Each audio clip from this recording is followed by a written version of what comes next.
Hey guys, so this video is going to go over DNA replication, and we're going to be able to jump straight into cell cycle once we're done with it and be able to talk about mitosis. It's highly important that you pay attention. We're going to be talking about a lot of individual enzymes and what they do and how they function, and those things can get confusing. Word to the wise, there are a couple of slides on here because this is originally my PowerPoint that's meant to flow as an animation. And what you will see is the entire slide after everything has been placed on it, and it's going to look like a jumbled mess. So we might just kind of skip over that slide, and we will talk about it more in depth in class, and I will run the animation in class. So here we go, DNA replication. So we've already been over this. We know that the structure of DNA has been attributed to the two scientists, Watson and Crick, and they were the first ones to build like a true model and a true physical 3D representation of what that DNA, looks like. They had some issues initially, but with the collaboration of other scientists of the day, they were able to figure out it is a double helical molecule. It does have phosphates and sugars on the outside and nitrogen bases sticking out on the inside, and it is made up of two strands. So this is what we always associate, this is the shape we always associate with DNA, this twisted ladder, double helix, wrapped around ribbon, molecule, whatever you want to call it. And there's some very key features when it comes to its structure. The first thing is that every helical turn, from the top of one helical turn to the bottom of the next helical turn, of that same helical turn, that is a very precise distance of about 3.4 nanometers. We also know that the molecule itself, from one strand to another strand, so strand on the left to strand on the right, is about 1 nanometer in width. And then these bases are very precisely spaced. Each base is about 0.34 nanometers difference in terms of what's above it and what's below it. This is highly important in terms of the structure of DNA. It helps to stabilize that molecule and give it that characteristic shape. Another thing that's highly important is how these nitrogen bases in the middle pair up. It's always A paired with T, and T pairs with A, and G with C, and C with G. Always paired up in this particular arrangement, and we do have a difference in hydrogen bonding. It's hydrogen bonding that's going to keep these nitrogen bases paired together, but some of them have two bonds holding them together. Your A that pairs with T and T with A always has two hydrogen bonds holding them together, where your G's and your C's always have three hydrogen bonds holding them together. So these are important bits of information. So DNA is a macromolecule that has what we call directionality, and it has to deal with the carbons that are involved in bonding when we create our polymer of DNA or RNA, whichever one we're talking about. So this is important. It all stems from how these carbons are numbered. So remember, the carbon directly down from that oxygen molecule on the sugar is carbon 1'. This one is carbon 2', carbon 3', carbon 4', and this carbon that sits above the actual sugar is carbon 5'.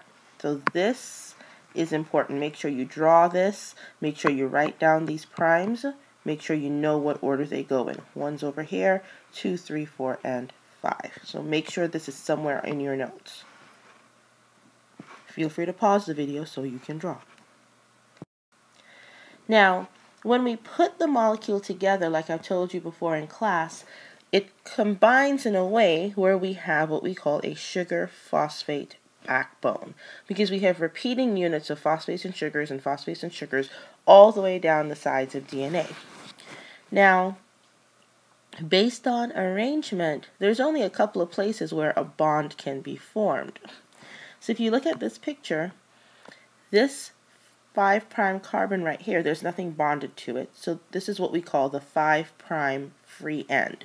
There's nothing on it, so it's free. And it's the 5th carbon that's the only one that can be bonded on this end, so it's 5'. But if I were to take this nucleotide and join it to this nucleotide, and I need to keep my phosphate sugar base in the middle arrangement, the only place I can bond these two nucleotides together is on this 3 carbon or 3 prime carbon, end. So we like to say that the molecule grows in the 3 prime direction. We'll talk more about that later.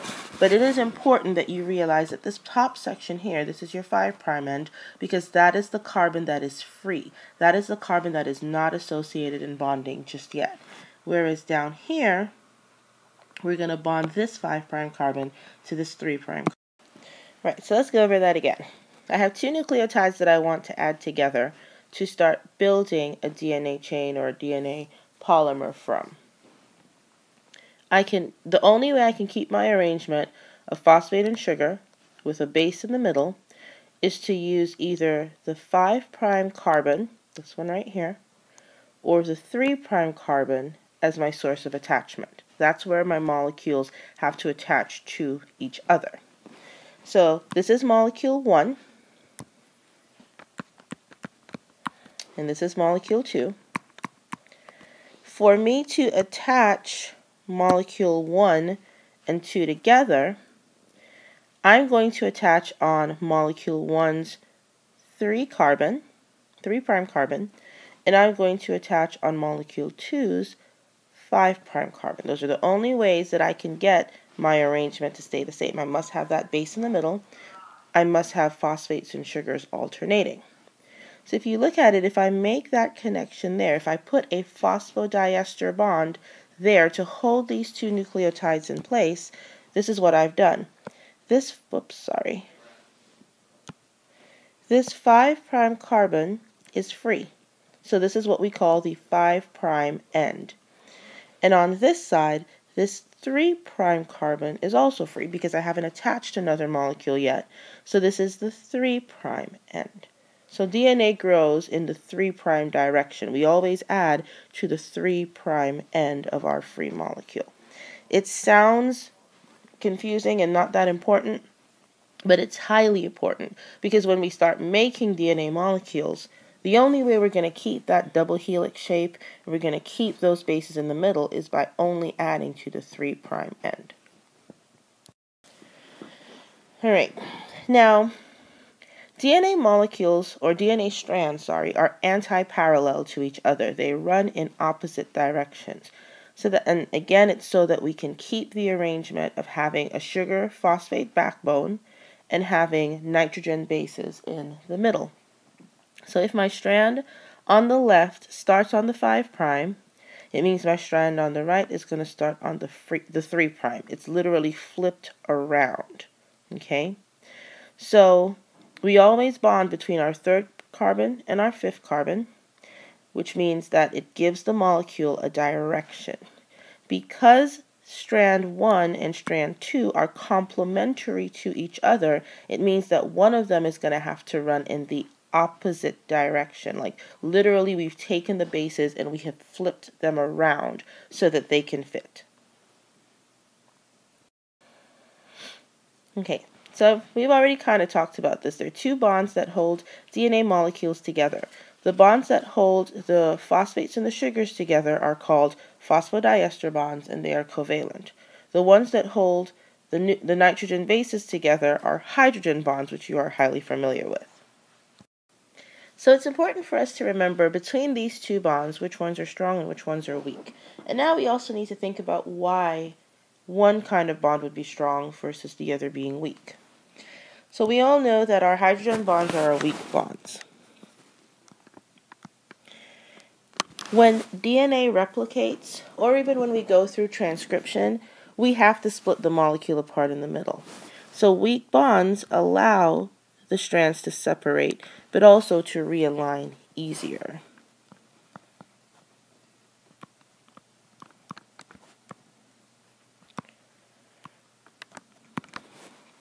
Whereas these phosphodiester bonds are strong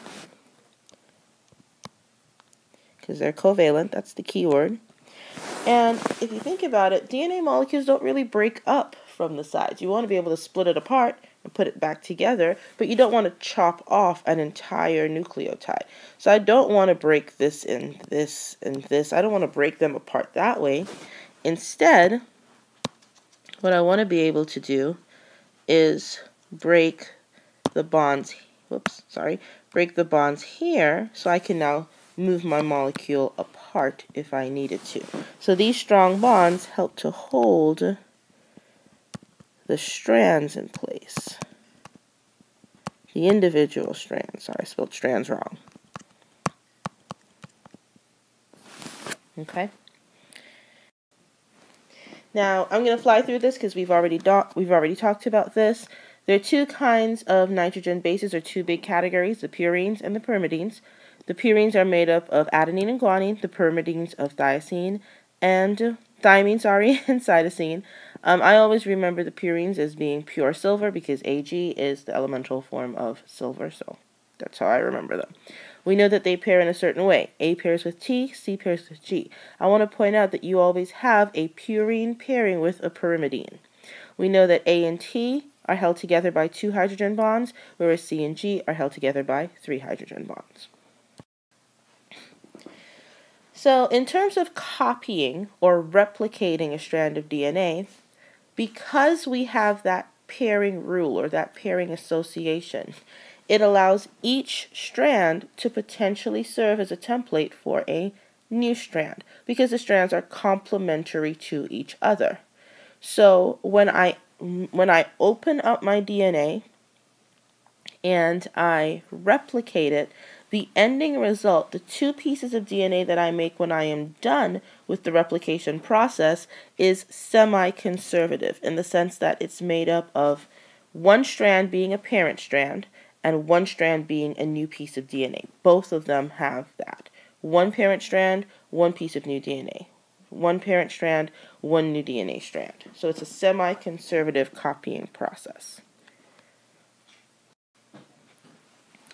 Now, I know in freshman year we made it sound like it's really simple. The DNA opens up and nucleotides come in and we build 2 strands and we wind them back up together and we're done. But in truth and in fact, it's a very complicated process. So let's step through all of the major players and all of the major parts and pieces in replicating DNA. Of course, it's all coordinated by enzymes. And the way that it happens is actually more of several sections of DNA open up and then we replicate in both directions until we have the entire thing replicated. So if you look at this picture that I have here, we call these regions where replication starts a replication bubble. And we call the regions where replication is moving either forward or backwards the replication fork. So literally what happens is a site is chosen. That site is called the origin of replication because that's where replication is going to take place. It's where it's going to start.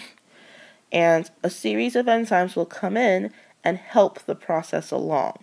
So as we start copying our DNA, if you look at this, the parent DNA is the dark blue strand. So this is parent DNA.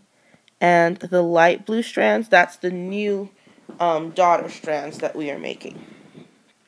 So replication is going to happen in both areas, forming a bubble, hence we call it a bubble. And the part of the bubble that is actively replicating is called the replication fork. And those bubbles just keep growing and growing and growing until eventually they all kind of connect to each other and we've made 2 sets of DNA, 2 new pieces. Old, new, new, old. This is what it looks like in real, in terms of a real picture, not a cartoon picture. So this would be your replication bubble right here. Here's another one here and another one here. Right here, that would be, I guess I should label these for you. So this whole thing, that's the bubble. And then right here, that would be the replication fork. Wherever replication is taking place, there'd be another fork there, one here, one here. So, just so you get the point. Excuse me. Alright, so let's go through and talk about what takes place. The first thing that has to happen is DNA has to open up and unwind. And there are two molecules. There are two enzymes, that are responsible for that step. The first one is called helicase. And helicase is an enzyme that unwinds sections of DNA. The other enzyme is called topoisomerase. Now, if you think about it, think of a piece of thread that you have twisted together. And then you choose a piece in the middle and you start pulling it apart. Well, on the left and on the right, you're going to have regions that get super, super coily and could potentially break your string. The same thing happens with DNA. If we start opening up in just this middle section, see how here gets really tightly coiled? Well, if we let it coil too tight, it is going to break that DNA. We don't want that to happen. So the enzyme topoisomerase is going to go through and make little cuts along the supercoiled regions, allowing them to relax so that they can uncoil properly without losing any genetic material. All right, so let's say it again. Helicase, and we'll always have two of them because they're working in opposite directions, will unwind a section of DNA, whereas topoisomerase is going to move to the supercoiled regions of DNA, and it's going to unwind those, making it easier for helicase to do its job. Now, once, I think this picture cut off some things, but anyway, now once the strand is opened up, you don't want it to bond together before you can start making your copies. So see these little blue dots? Those little blue dots represent a protein. Okay, let me try that again. So I'm saying these blue dots represent, These blue dots represent a protein that will help to hold the DNA molecule apart, prevents it from going back in place. And they are called single-stranded binding proteins. So their job is to stabilize the DNA strand, to keep it separated so that it doesn't go back before you can make your copy. So now we've opened up the DNA. We can now move on to step 2. So step 2 is actual replication, actual copying of what currently exists. So in this step, what we're doing is we're building a piece of daughter DNA strand. We're using the parent strand as a template and just making a complementary strand to that. But we are going to use new bases, so it's a new daughter strand. The enzyme responsible for the addition of these new bases and nucleotides would be the enzyme DNA polymerase 3. Now, there are several polymerases, so that's why we distinguish between them using numbers. There's DNA polymerase 1, DNA polymerase 2, there's also DNA polymerase 3. So DNA polymerase 3 is going to add new bases to a new daughter strand. So where is the energy going to come from to make these bonds and bring these nucleotides in with these new bases? Well, remember, we always describe ATP as a modified nucleotide. Well, there is there's TTP, there is CTP, and there's also GTP. They are all energy rich because they have 3 phosphates. So before the nucleotide becomes just a phosphate group and a sugar and a nitrogen base, it has 2 additional phosphates on it, like it shows right here in this picture. This is where the energy is coming from. These nucleotides bring their own energy with them. So once we dissociate these bonds, we've released some energy. We're going to use that same energy to anneal the 2 nucleotides together. And this is all done by polymerase 3. Okay, so let's go over the energy part again. The nucleotides are actually nucleosides because they have 3 phosphate groups and not 2 phosphate groups. The bases come with their own energy source for bonding. They're just going to be breaking the bond, and they'll break it right here, and here, and here, and here, and then polymerase can take the nucleotide and adhere it or stick it onto the existing nucleotide that's already there, thereby building a complementary strand. Right, so this is where the picture starts getting crazy. What this is supposed to show is that the addition of every new nucleotide is going to be done by a different polymerase 3 enzyme. So that's one thing that this picture is going to show. It's every enzyme does one addition. Okay, so we have tons and tons of polymerase 3s in our cells. Now, we can only add bases to the free 3' end. That's the growing end of your DNA strand. And we always need a starter nucleotide to bond to. We can only bond a nucleotide to one that's already there. So the strand will only grow in the 3' direction. Remember, 5', which is up here, is the free end. We're always going to be adding down, which leaves the 3' end free. Same thing on this side, except it's happening in reverse. All right, so this is the crazy slide. We're going to skip through this. I will show this in class, and we can actually see what's going to take place. Okay, so now we have to talk about how this whole thing happens together. Now, you know that you're going to open up your molecule, and we're going to replicate both sides. But one side gets replicated continuously, whereas the other side doesn't. And it's because of an issue with polymerase 3. Polymerase 3 can only build on the 3' end. It can only add things to the 3' end of DNA. So it means on the opposite piece, where it's the 5' end that's free, we actually have to build it in short sections instead of as one long continuous piece. Okay? So this strand that gets built continuously is called the leading strand, whereas the parts that get built in sections on this strand here, for example, that is called the lagging strand. And these little sections of DNA that we are replicating are called Okazaki fragments. Now, because you're building the molecule in pieces, it means at some point you're going to have to put them all together. Like, it has to be one continuous strand. You can't have a piece of DNA that's just a section and a section and a section. So there comes in another enzyme that is going to join everything together. I always think of this enzyme as the welding enzyme because it comes in and it welds all the little pieces of DNA together. And that enzyme is called ligase. So ligase's job is to come and join all the Okazaki fragments together so that they become one continuous strand.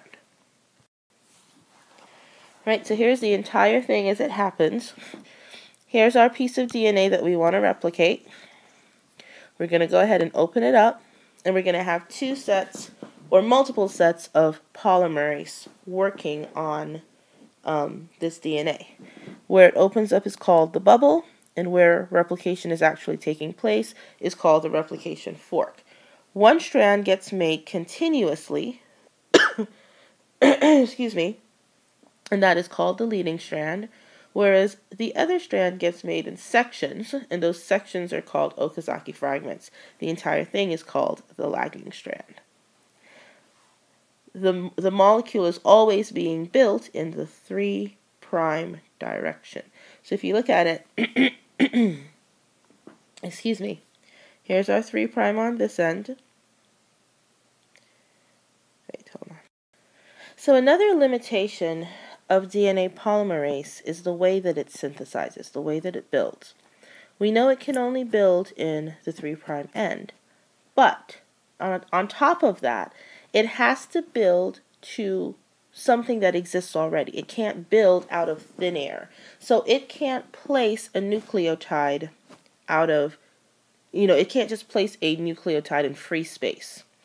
So there must be something there for it to attach the nucleotide to. It's like when you're hanging up your coat, you don't just take your coat off and hang it up in the air and let it go and hopefully it's going to stay there. There has to be a hook to hold your coat up. So polymerase 3 needs a hook to attach its DNA nucleotide to start building this new strand. So there comes another enzyme that's going to help polymerase out with its job. That enzyme is an RNA primer, and it's called RNA primase. Let me write that in for you because for some reason it's not written in.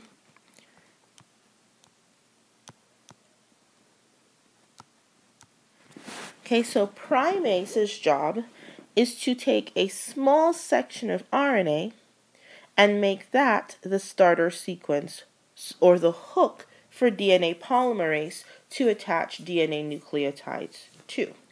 So on the leading strand, you only need one small piece of RNA primer, which would be this right here, because it gets built continuously. Once you have one hook, DNA polymerase can just build the entire thing.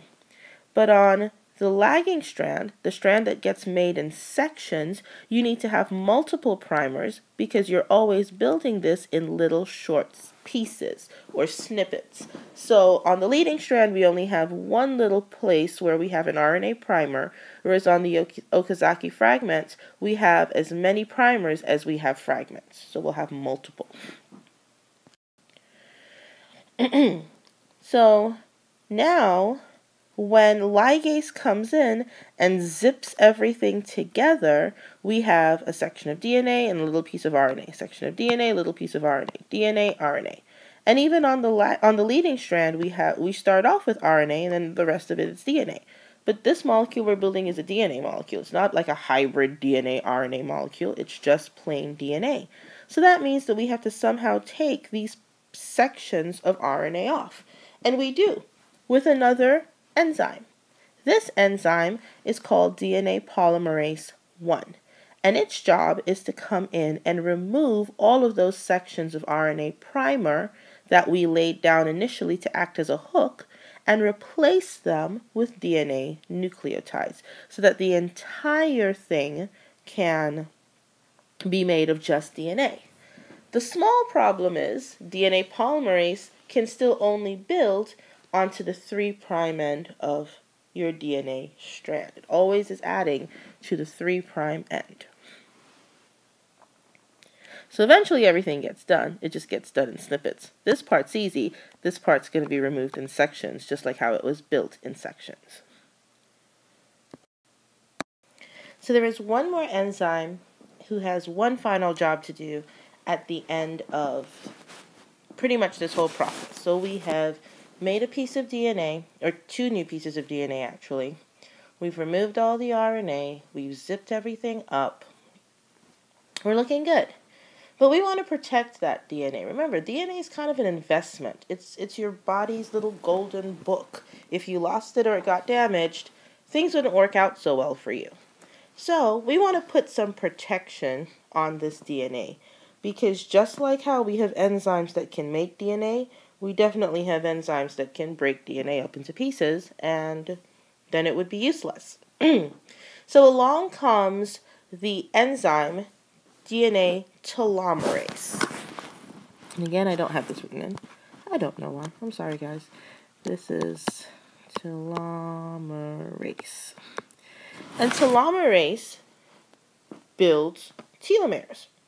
Telomeres are repeating sections or sequences. It's the same A, T, C, and G, but they don't code for anything. They're like nonsense.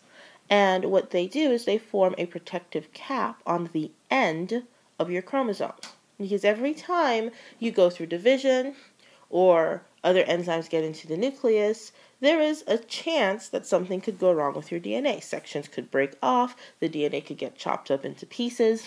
So if you make a protective cap on either end, then if you do break off small sections or small sections get chopped away, you're not actually hurting useful information, you're getting rid of nonsensical information. So that's what a telomere is. It's just a protective cap, repeating non-coding sequences at the end of your chromosome. And most of them can last for a fairly long time. They will take that chromosome all the way through approximately 50 cell divisions or so. The amount of telomeres, or the length of your telomere, depends on the activity level of that particular cell. In a cell that is like a stem cell, for example, or a cancer cell, you tend to have more telomeres, just because it's one of the reasons that cancer defies our normal laws, our normal odds. And we'll talk about that more when we talk about the cell cycle.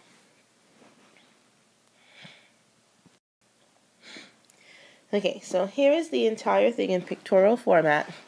Let's see if we can go through this and make sense out of nonsense. We start off with a complete and bonded strand of DNA.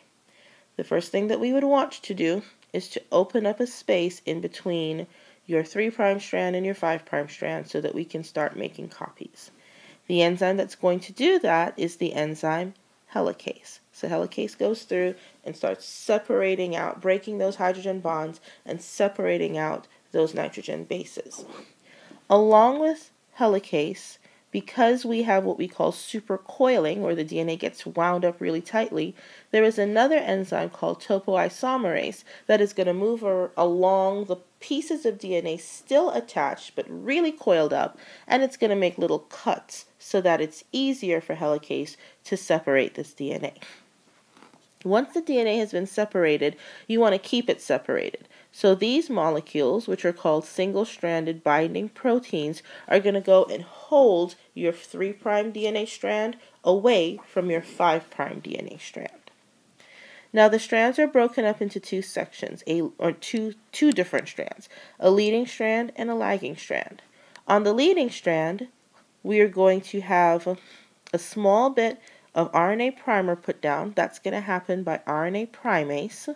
And then DNA polymerase 3 is going to start adding DNA nucleotides to that primer continuously on the leading strand because it's growing in the 3' direction. Whereas on this strand, which is called the lagging strand, we have to make it in sections. Remember, DNA can only grow in the 3' end. Well, we're growing this way, and because we have to put down our primer first, we have to build it in small pieces so that we can be building in the 3' direction. Remember, these are opposites to each other. So primase is going to come down several times and put down small sections of RNA primer, and then polymerase 3 is going to come in and build up to a certain point, and then build up to a certain point again, and then build up to a certain point again. Now, on the leading strand, it's all being made all at the same time, so we don't have to worry about fitting all those strands together. But on the lagging strand, we have chunks or fragments. Those fragments are called Okazaki fragments that we have to be able to zip up together. We have to weld them to each other. So another enzyme, this enzyme is called ligase, is going to come and join all these little fragments so that we have one continuous strand.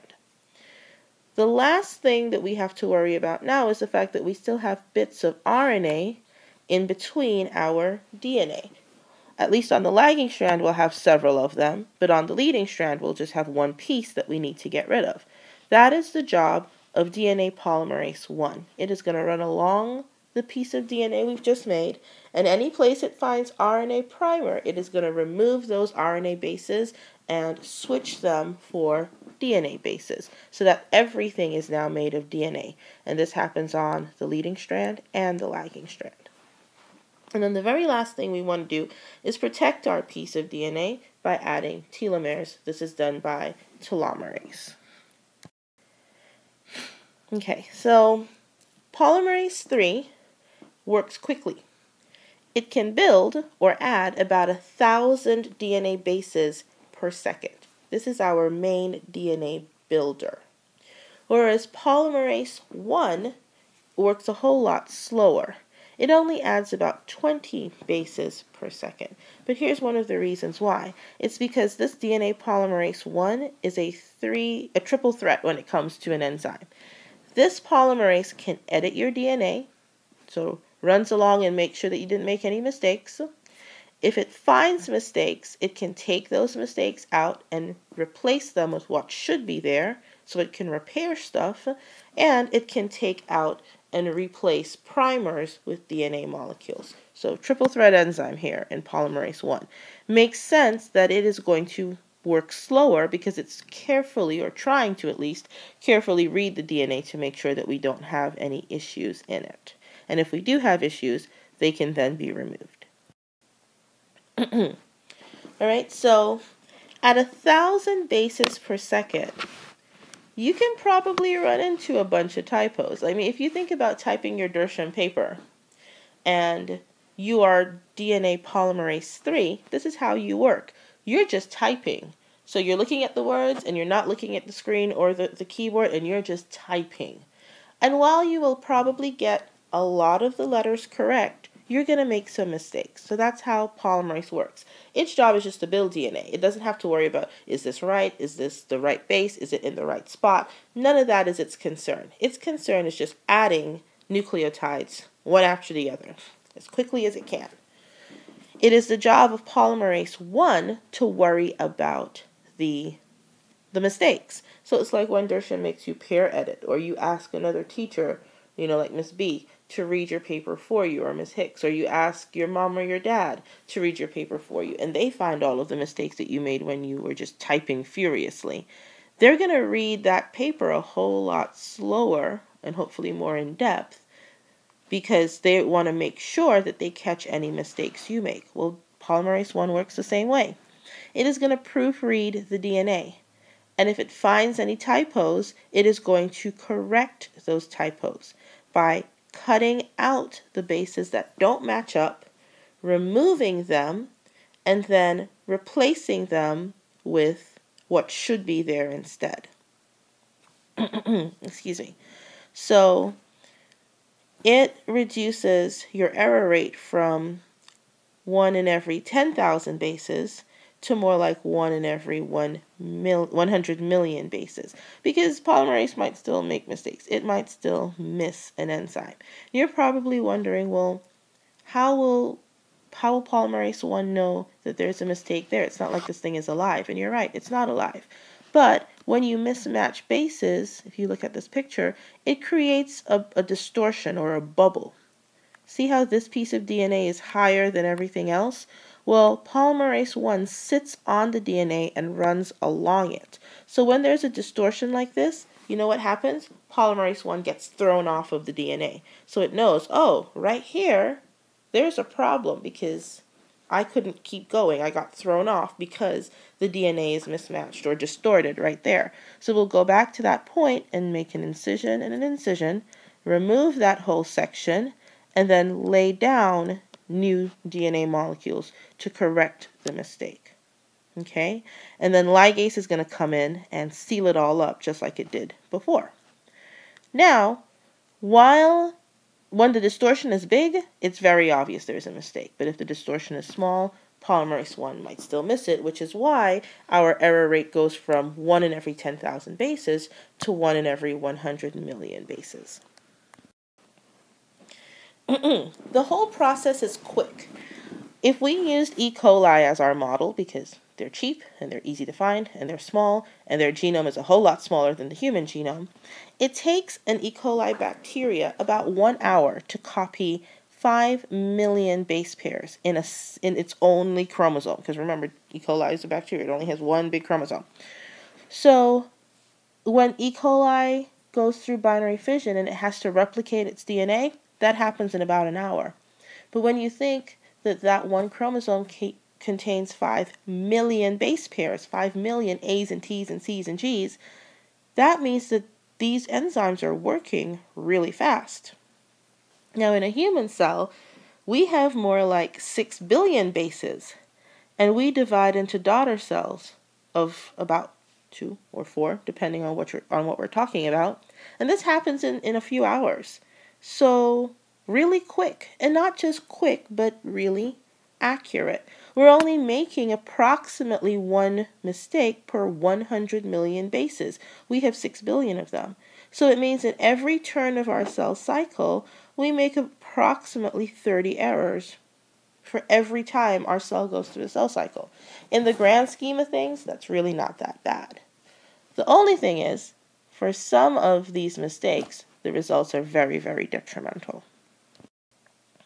All right, so here's what it really looks like. This is all the squiggly lines that represents your DNA.